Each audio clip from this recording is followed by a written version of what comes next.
Uh, well, Stephanie, I would say we can get going whenever you're ready. And I know there's a couple other Okay. people that may join us as we go along. So Uh, Stephanie is here in charge tonight, everybody. So take it away. all right. Thanks, Jim, and welcome everyone. So our topic tonight is aging in the IDD population and how AID is addressing that as our own um, individuals served are getting older. So tonight I will be presenting, and so will Andrea Consolati, who is our AVP of All right. Well, thank you for everyone's patience. So I'm not sure how much you all were able to hear me say before, but tonight's presentation is about AID's response to the aging IDD population. Andrea, go ahead.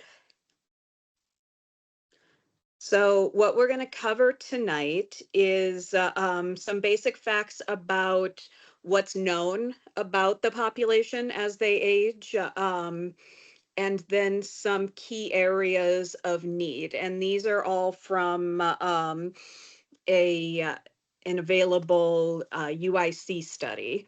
And then we'll talk about how AID currently addresses those needs, both residential and community day services. And then at the end, we will have time for questions. Okay, next slide.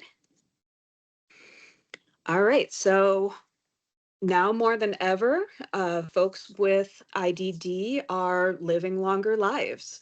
There are more than 12 million people in the US with lifelong disabilities, and the IDD population is the largest group within that disabled population. So in 2013, which was over 10 years ago now, 64,000 individuals with IDD were over the age of 60. And it's estimated that that will at the minimum double by 2030. So Wow. it is a growing population. In general, the life expectancy for the IDD population is very similar to the general population. There are some exceptions, and that includes folks with severe or profound intellectual disability, folks with Down syndrome, folks with cerebral palsy, and people who have multiple disabilities. Next slide. There we go. Okay, so according to UIC, some key areas of need for aging folks with IDD include health. So that's general health, but also there is a higher risk of dementia and also high risk of falls. And then the second piece that is really important and often overlooked is social and community integration.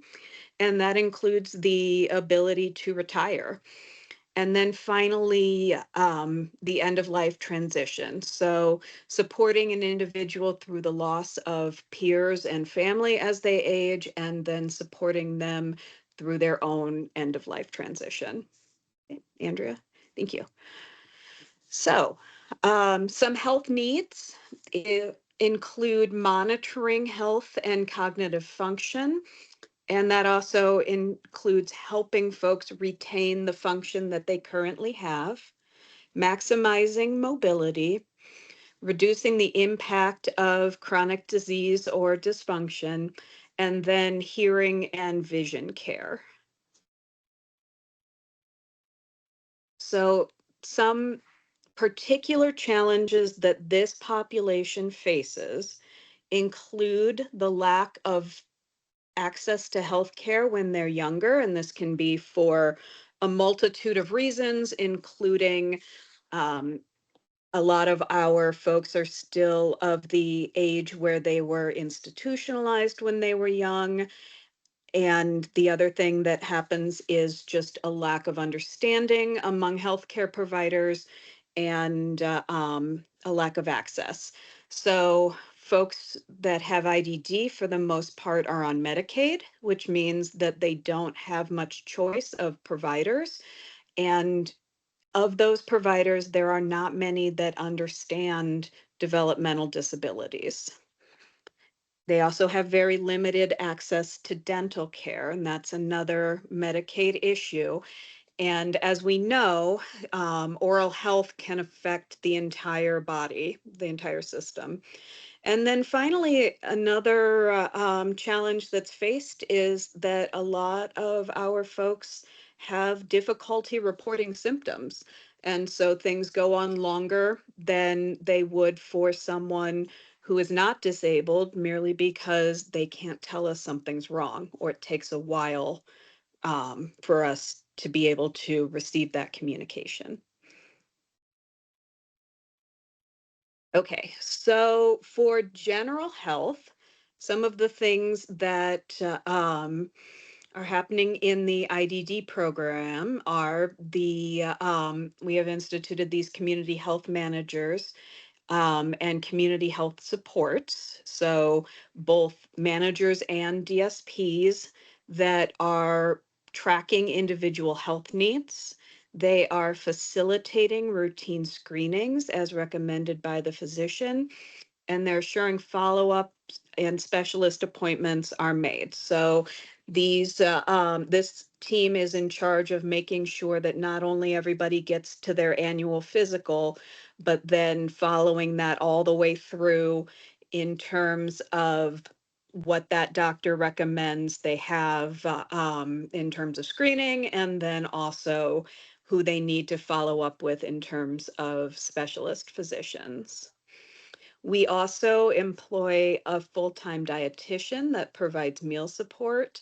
So that is, of course, nutrition planning, but as folks do age and tend to lose perhaps strength, adaptive equipment is used to help maintain independence. So this could be a a special bowl or plate that someone can use the back of to scoop against. This can be a weighted spoon or one with a thicker handle.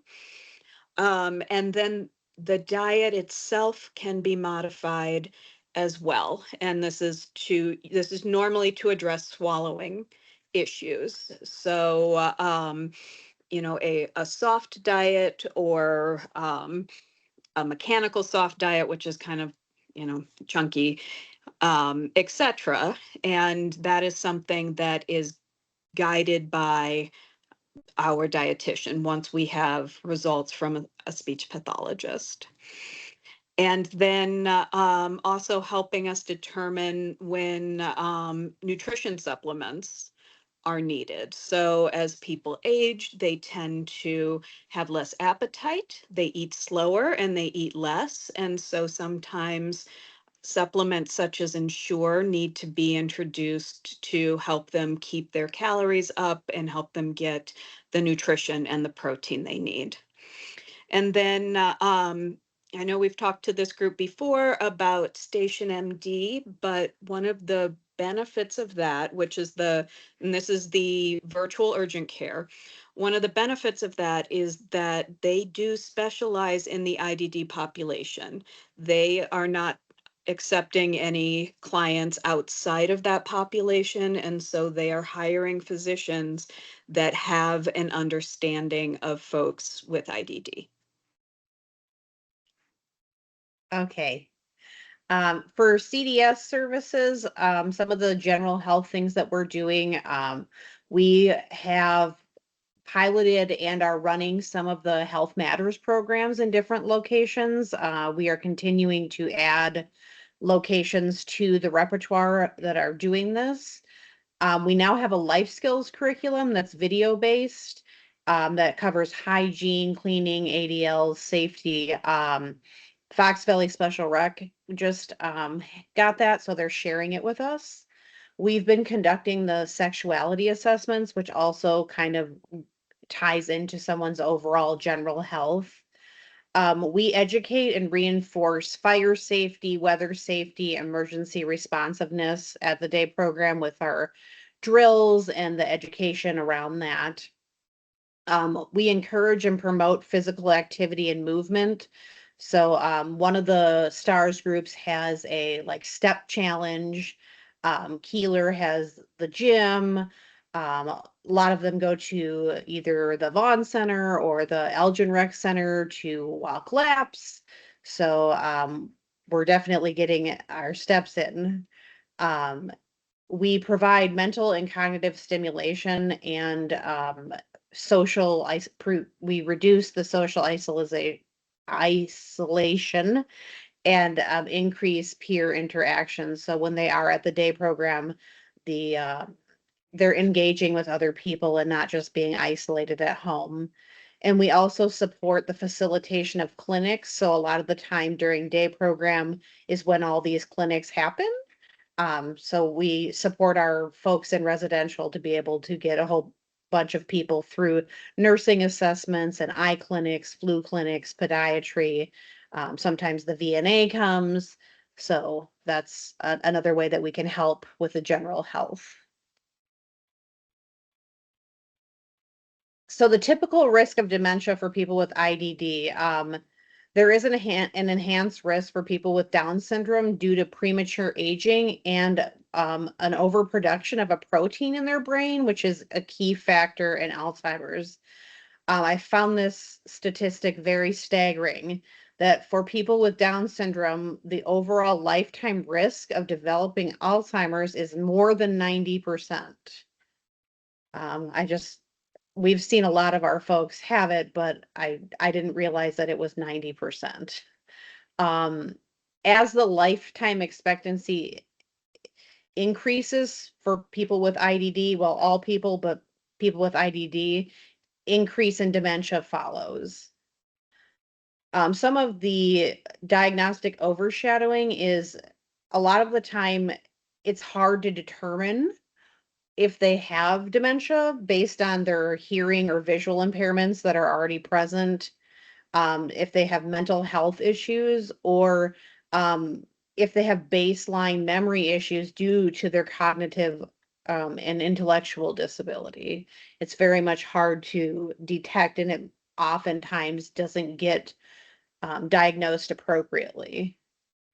Or at all. We've had individuals that neurologists simply won't give a dementia diagnosis to because they don't feel they have enough information. They don't feel they have enough expertise in folks with IDD to accurately do that. Yes, thank you for adding that.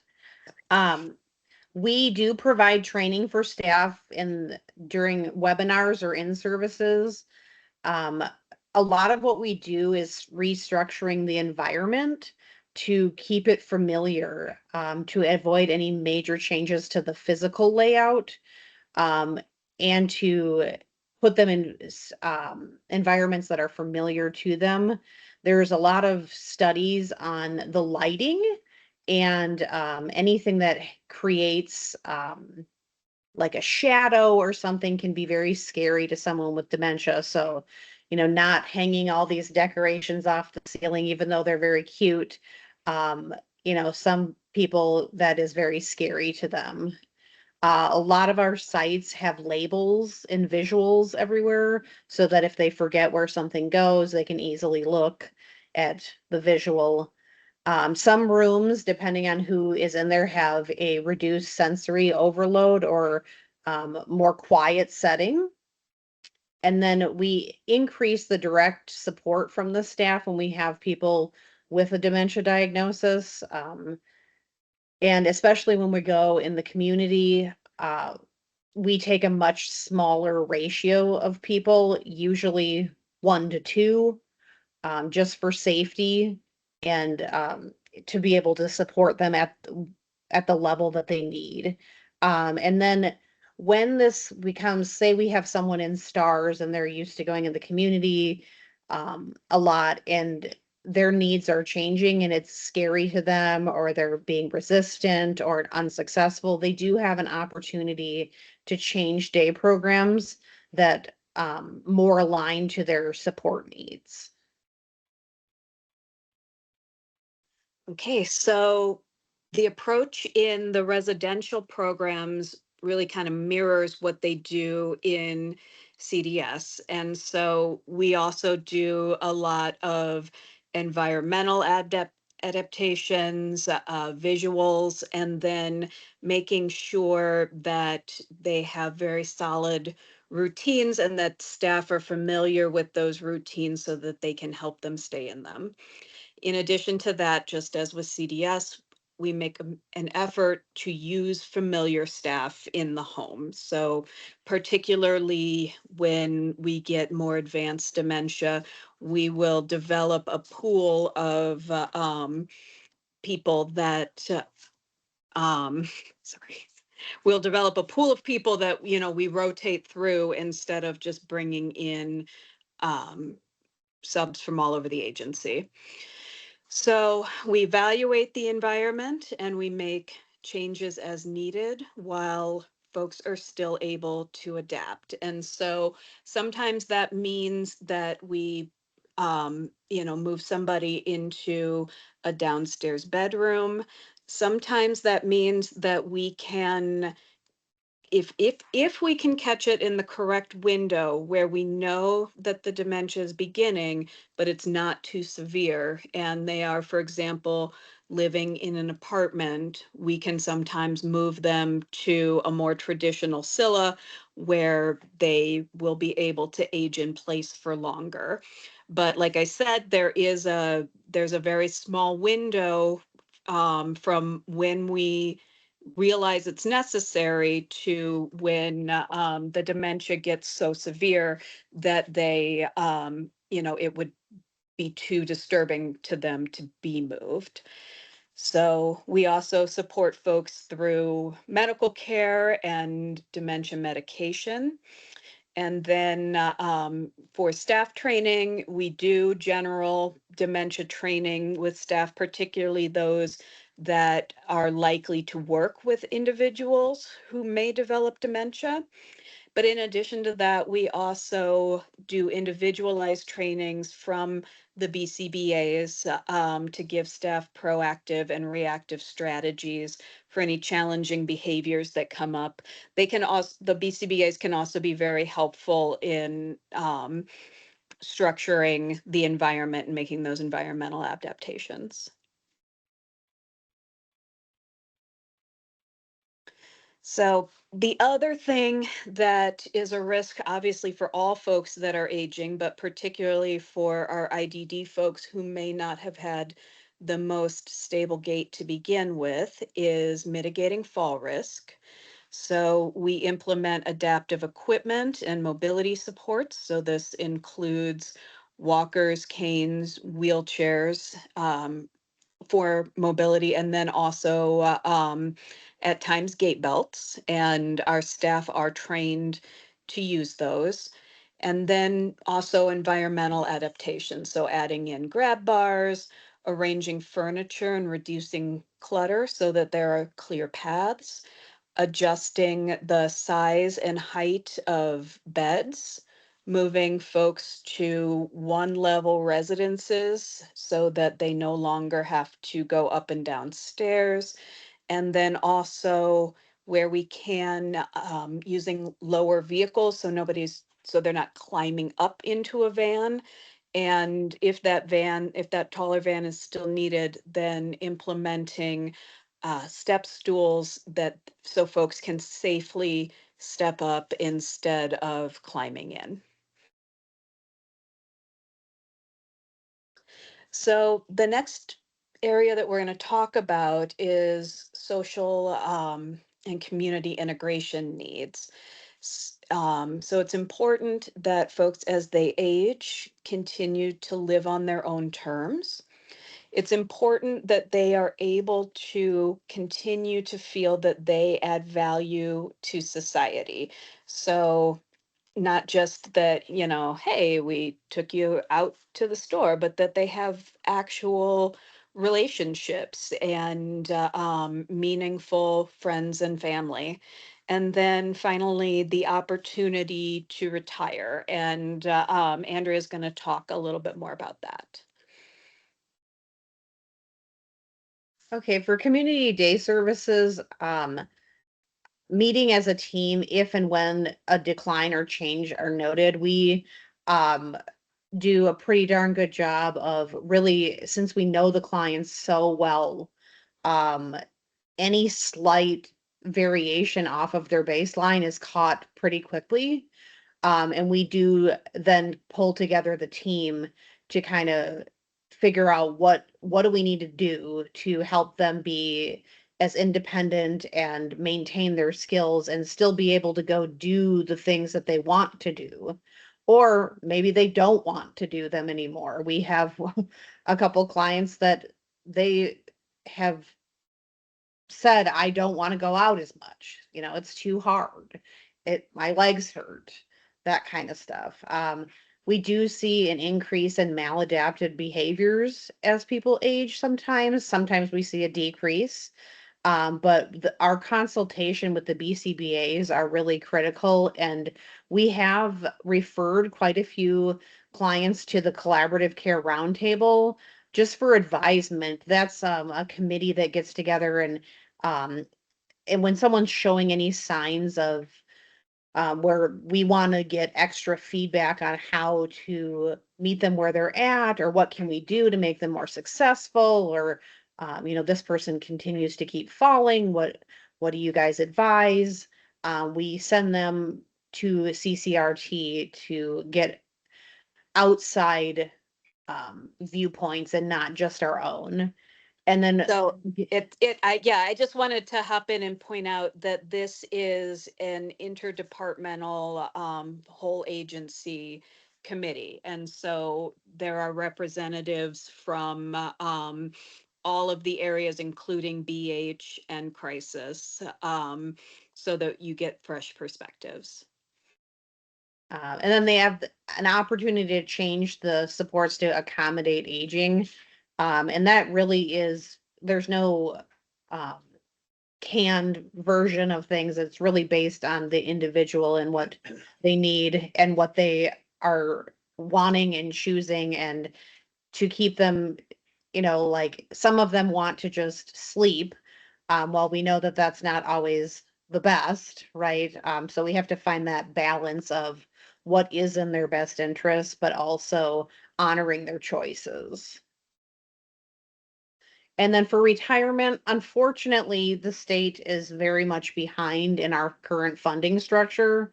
That our SILAs are not funded at this moment to allow for. No, I don't want to restart. um, to allow them to retire because um, they're not staffed during the day. So they have to go somewhere. We have very few people. If they can stay on their own, then they can stay home.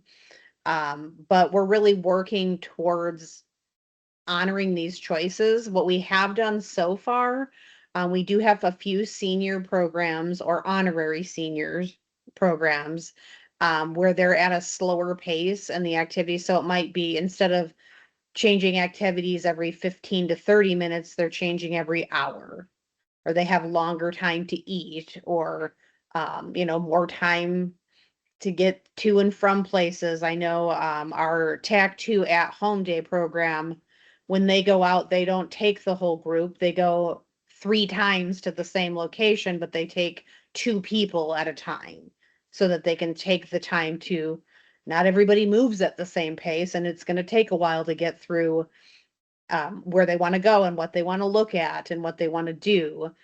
We do have a senior classroom at the O'Shea Center. One of our stars is a little bit slower pace than others. So it does allow for people that have, you know, um, that are aging that still want to be active to be part of it. Um, Keeler is a great place for people once they're starting to reach that point of more severe dementia, because the staff there are really good at individualizing things and meeting the clients where they're at. And it's not just like the whole group's doing this, it's really based on the individual. Yorkville, I would say over half of the people at Yorkville are definitely seniors. And we partner with the Yorkville Library and the Oswego Senior Center. And they do a lot of activities with other seniors in the community as well. And we are working towards we've gotten a NISRA program up in Elgin, and now we're meeting with NISRA to see what they can do to help us with more future senior programming. So hopefully that they don't have to. And then I hope that there'll be funding where the clients can retire if they want to, because we do have clients that are in their 80s still coming to day program. We have quite a few clients 60 and above that are coming, and some of them will want to come forever, and that's great. We'll accept them for till forever. But some of them don't. They want to just stay home and have coffee and watch TV, and they should have that choice. And as Andrea was saying, the model that she's talking about, where the home is open all day, and we don't have that block of time where everyone's supposed to be in day programming. It's called the 0 hour model, as in there are 0 hours that the house is closed. And that is in the governor's budget for the next fiscal year. So we are still waiting on more information from the division as to how we are going to implement that, how they expect agencies like ours to implement that. But that is something that we know is coming around the corner. So in the residential programs, we do planning for people's futures. So where do you want to live as folks age, where do you want to live? Who do you want to spend time with? And then also start planning for end of life transitions. And we also do our best to support social relationships and age-based interactions. And so this is opportunity to live at the speed that the individual chooses. So, where they are living and who they are socializing with. So we don't have any criteria for who can and can't live in a particular house, but we do try to group people together based on their mutual interests and kind of the pace at which they prefer to live, which means that we do tend to get groups of seniors in homes together. And then we don't have one person that's like pushing to go out, and everybody else wants to hang out on the couch. The flip side of that is, as Andrea said, we've got a few folks that are, going to outlast us all, and they still Hmm. want to be involved. And, so we're not going to say to them, sorry, you're 65, time to retire, time to go live with the older folks. If they're keeping up with the 30-year-olds and that's who they want to live with, then that we will continue to support them to do that. Okay, so this is probably the toughest piece to talk about, which is end of life transition. And it's something that we do try to explore options with the individual and support the individual through the end of their life when that becomes the case. So AID addresses this several ways. We do in-home hospice when it is possible and it's what is wanted. We also support transitions to skilled nursing or inpatient hospice. And then the other thing that's very important to us is, regardless of which choice is made, if they're staying with us or if they are moving to a higher level of care, we want to continue to support their relationships with families and friends. So that means if we're doing in-home hospice, making sure that their visitors have access and can come and see them. That also means that when somebody moves to a higher level of care, that we help them maintain those social contacts, and we load up some folks in the van and go and visit so that they still maintain that. And another thing we do at day service is we throw some heck of really good celebration of life. This is just an example of two that we've had in the last year or so. And it's really a lovely way to honor the client who has passed. Our both of these were at Keeler, but we have peer memorials. We support everybody to attend. So all both of these were TAC house folks, and everybody knew them. So we supported all of the day programs to be able to come to be part of this. Anybody that wanted to. We do make visuals and social stories to help talk about end of life stuff with them at their own level. um, we seek the support of behavior professionals to help us and the support of the victim services department. We always have, when we're announcing the passing of a friend, we have victim services come out while we're announcing it, just so that they can provide any crisis counseling if someone is having a really hard time at the moment. With that, they also come out for staff that are having a hard time, because we all get very close to the clients and their families as well. So we like to be able to celebrate them. I know the two that we've had in these pictures, everybody ate their favorite foods at the same time. Like we had pancakes and milk, um, and just making just wonderful crafts and just really honoring and pictures everywhere, because they hold a very special place in our life. Okay. So what questions can we answer for everybody?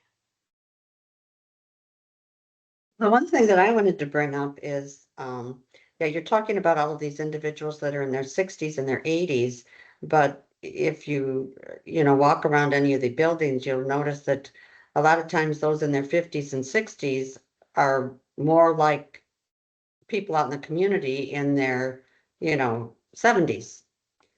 They seem to age sooner, either because of mental ability or because of physical ability. And so, yes, I know people do live with disabilities till they're 80, but I think that they seem to age sooner than the general population. So I don't think we can put an age on what is aging. Yeah, Exactly. we absolutely agree with you. I don't know if anybody noticed, but in one of Andrea's slides, they talked about honorary seniors. And that's what we mean, are folks that are ready for that lifestyle, regardless of whether or not they are already 65. And it can be tricky. We particularly run into that when we're looking at senior housing.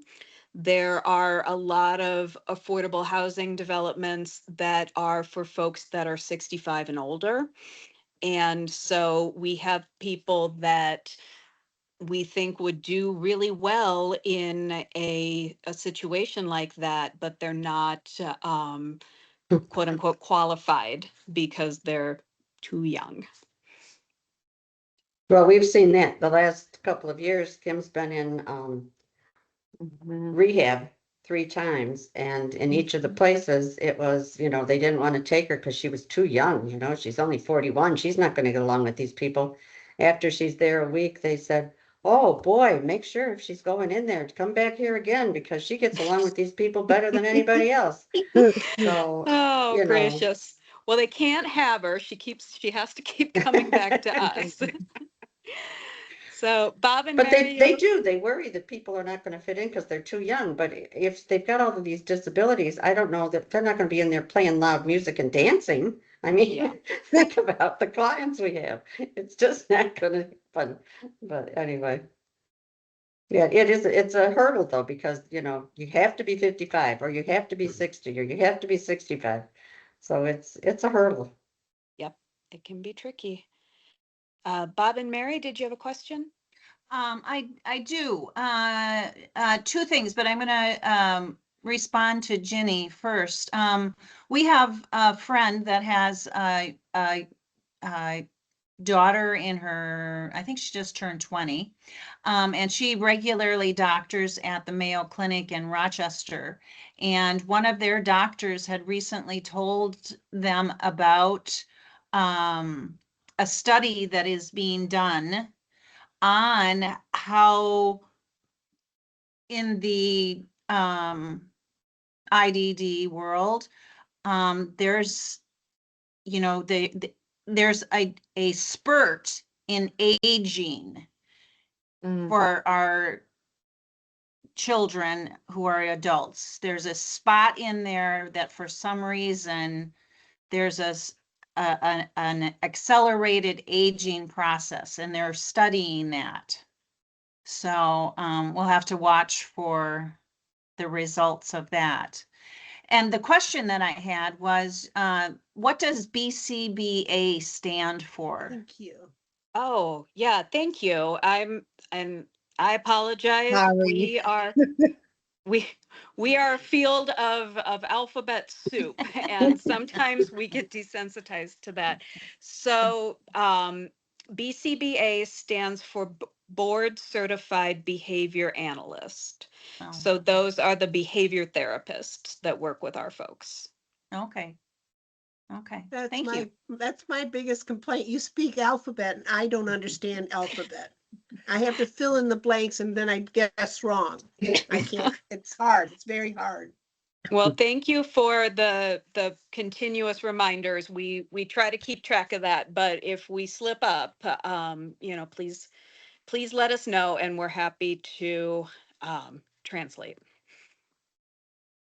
I have a question. How do you make the call that an ICFDD is a better placement as they age? Mhm. We've had a few folks that have chosen an ICFDD for themselves because they Okay. were not ready for skilled nursing, but they Okay. were ready for a higher level of care. Okay. We've seen that particularly in some of our elderly folks in Elgin. There's an ICFDD in Woodstock called Shelter Village, and they have a in-building day program. And then they also have more CNAs and nursing support on staff. And so there's so it's not, it's not community living. It Right. is it's 100 beds. Right. So nursing home. But yeah, but it's a little more relaxed than, like, say, skilled nursing, and it does tend to be the same peer group. So it Okay. tends to be, well, obviously it is an ICFDD. So so it's there's more of their peers there. Okay.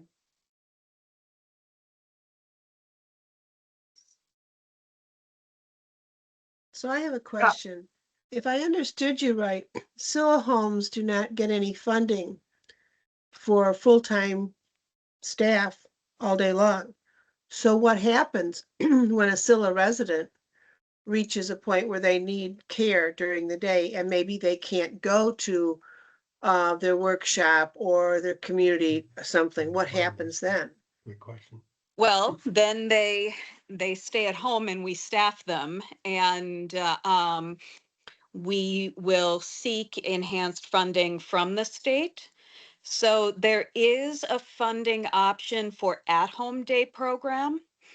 And when Andrea was referencing the Tech 2 program where they go on the same outing 3 different times, those are folks that are doing an at-home day program. So they live there, and then the CDS staff, the day program staff, come there to them. So that's an option. It's also an option just for us to seek enhanced medical funding, in which case that helps offset that cost. Okay. I see. But and just a caveat, and this is one of the things that I have loved about AID over my 15-year career here, is that we will act and then seek the funding. We're not going to say like, all right, we're going to drag you to day program, for the next 60 days while the state gets their act together. Um, we'll begin doing what needs to be done and then figure it out from there. Okay, Candace? Yeah, I heard that there was some changes to the procedures when clients have an outpatient medical procedure. Is there some way to get a copy of that? Yeah, let me touch base with your case manager. Okay, I asked for it and I haven't heard back. Okay. Because I know as people age, including me, we're starting to have more doctor's appointments, and sometimes there's a procedure. And so I just see that coming. Sure. Yeah, I'll follow up.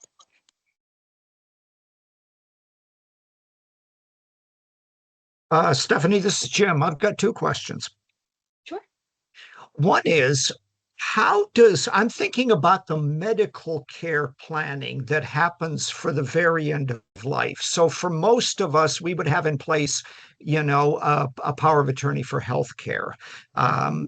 So how are those kinds of decisions made about whether to seek more aggressive medical intervention toward the end, or whether to let nature take its course? How are those decisions made? Well, pretty similarly to the way they are just in the general population.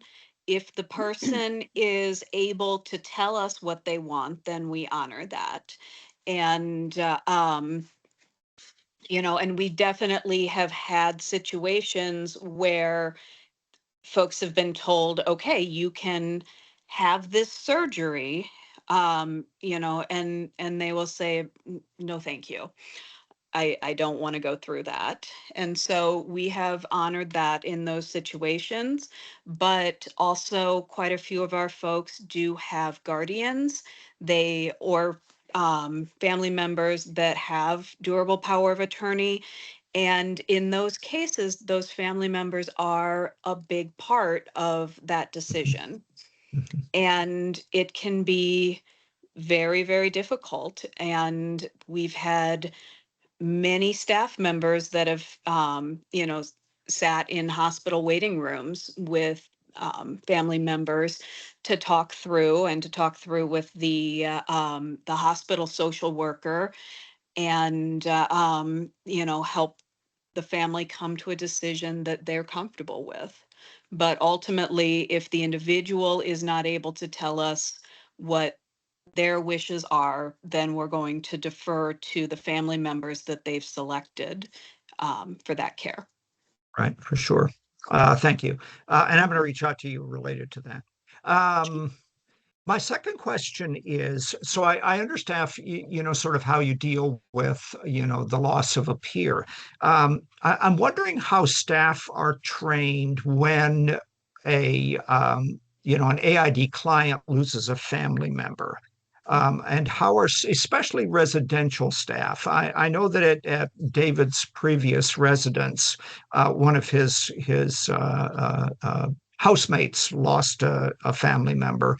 And my sense was the times I went there that he was quite distraught and there wasn't good staff support. So I'm just curious how staff are trained and encouraged to really support someone through that, because I'm imagining my son David having a really difficult time when his mother and I pass. Yeah. Yeah, no, that's a great question. And I think that that's something, first of all, that we can always continue to strengthen. Um, like the basics are taught in DSP training. So everybody that goes through the 120 hours of training gets the basics about how to talk to an individual with IDD about death and how to provide some of that support. But I think that in each individual situation, we also have to lean on our professionals. So that may be the BCBA, that may be the counselor. And we've also had folks supported by so we have a counselor that specializes in IDD. She's a licensed clinical social worker. But then we also have folks supported by our behavior health outpatient team. And so that can be very useful. We've had, particularly our social worker guide folks through making memory boxes and scrapbooks and, can give DSPs prompts in that direction. But it is something that, yeah, we can continue to strengthen. Yeah, grief support is hard for all of us, and especially for folks who struggle to understand in ways that we might be more able to. So thank you, Stephanie.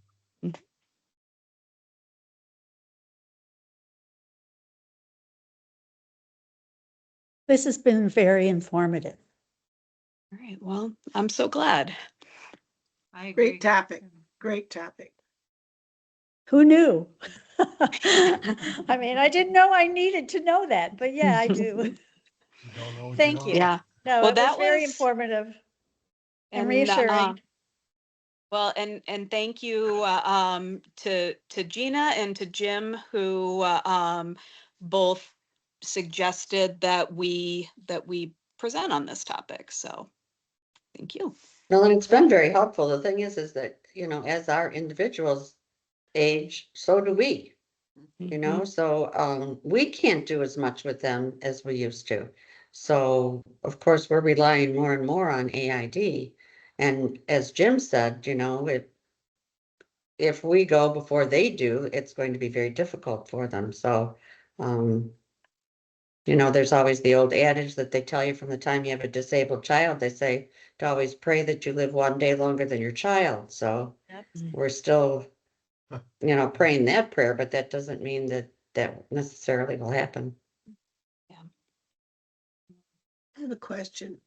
I know I brought it up before, but does AID have some kind of suggestions or some kind of aid for, okay, all of us who are family members, who I'm the guardian, and I'm not getting any younger. And so I'm looking for an advocate, someone who's going to check on my sister when I can't get down there as often. I also want to know someone that I might be able to co-guardian with and eventually turn it over to this person when I can no longer do what I do for my sister. And I just, I'm looking for help in that respect. And I was wondering if AID has some suggestions or people or somebody I can talk to. That is a really great question. And it's a little bit tricky in that in AID staff, and we have had, and I know you're not asking this directly, but we've had folks say, this staff member has been, basically a part of my family. Can they become my individual's guardian? And if that happens, then they can no longer work directly in that program. So we have staff members who are also guardians of people that we serve, but they work in other areas of the agency. And that's something that can be really tough to hear, Yeah. because, these familial relationships are formed. But I would recommend reaching out to your ISC and seeing what ISC, ISC. Service Yes, that Service agency, Inc. Service Service Inc. Inc. oh, okay. and seeing what resources they can provide. I know we've worked with Rubin Law Firm to help connect people with help with the legal side of guardianship, because it does unfortunately, you can't just name a guardian in your will and it automatically passes to that person. It's a little more complicated than that, and you have to go to court. So there are, we can help with resources to get that done. And let me chime in here. This is Jim. This is a question that has come up different times with my financial planner, who specializes in special needs families. And they are currently putting together a program for third-party guardians, because there are lots of families that are pretty functional and where the parents will pass off or request guardianship duties to pass to the siblings of the loved one who's disabled. But there are plenty of families that are dysfunctional, or, the kid lives in Hawaii, the sibling lives in Hawaii, and the parents want someone on site who's much more present.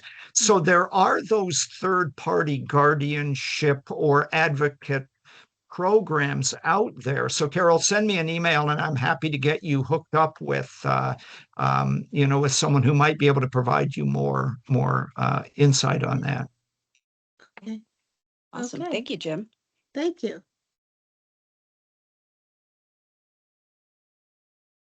That would be a great program to have. Why don't I talk to them and see if they would come and present on, some of because when I raised it with them, they were like, yeah, we're seeing this a lot more with families. Right. And we've realized that there are other ways of, or maybe you want your other adult child who's a sibling to your disabled loved one to have some oversight responsibility, but not the day-to-day things of managing a special needs trust or something. Right. So there are ways of splitting the responsibilities between, a hand-on guardian and a kind of fiduciary trust. So, Yeah, I have but too. that's above have my to. pay grade. But that I will reach out maybe next year. That would be a That might program be to do. Perfect. That would really be Yeah, good. no, that's a Okay. really good one. Yeah.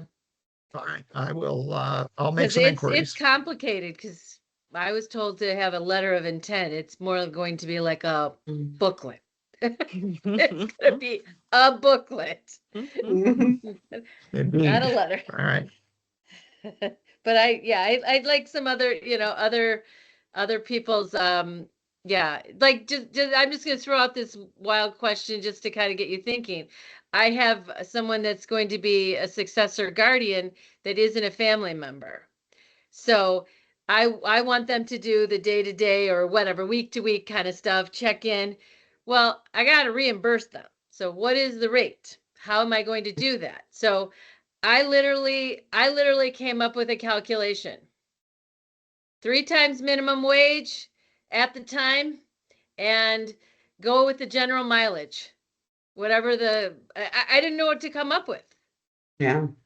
I mean, I don't know. I don't like, I don't want them to lose out, but I don't want that, but they're not going to do it. I don't expect anyone to do it for free.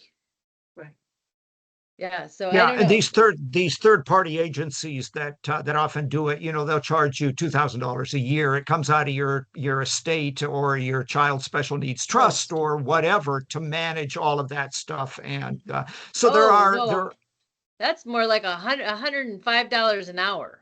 That's what I No, was no, I thinking. think Jim's talking about who's gonna be writing the check to the person that's doing isn't that what you're talking about, Jim? Right. Yeah. Yeah. Yeah. And Oh, I'm making up numbers there, but anyway, I Okay. will We're inquire, and interested. you can get the facts from from a presentation in the future. Yeah, and I think we could get a lot of participation on that one because Absolutely, that's gonna hit a Absolutely. nerve with a lot of people.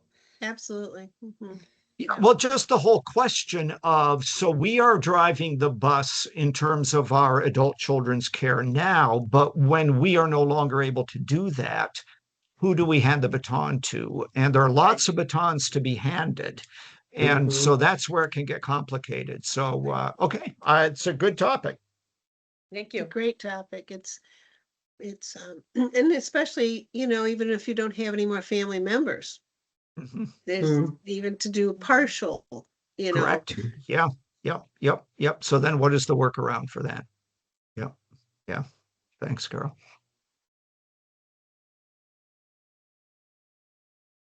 Thank you. It was Any other enlightening. questions for Stephanie or comments? Go ahead. It was good. Thank you. That was good. All right. Very well, informative. Thank you very much. yeah, Thanks for thank all the you. information. Absolutely. Thank you all. And I guess we will close here. I hope everyone has a great night. All Thank right. you. Thank you, Stephanie and Andrea. Thank you. And hey, everybody, before we go, next month is our in-person gathering in Aurora. So please put that on your calendar. I think those are some of our best meetings of the year, is where we get together and break bread. So next month. Okay. All right. Thank What's the you. date on that? Thank you. What's the date on it? April It 23rd, was is, it? I great think so. It's the presentation. fourth Thursday of April, whatever that is. 23rd. Yeah, I Yes, thought it was the okay. 23rd. Yeah. All right. Yeah. Just a Okay. reminder. Thank you, everybody. All right. Good Night. night. Good night. Right. Right.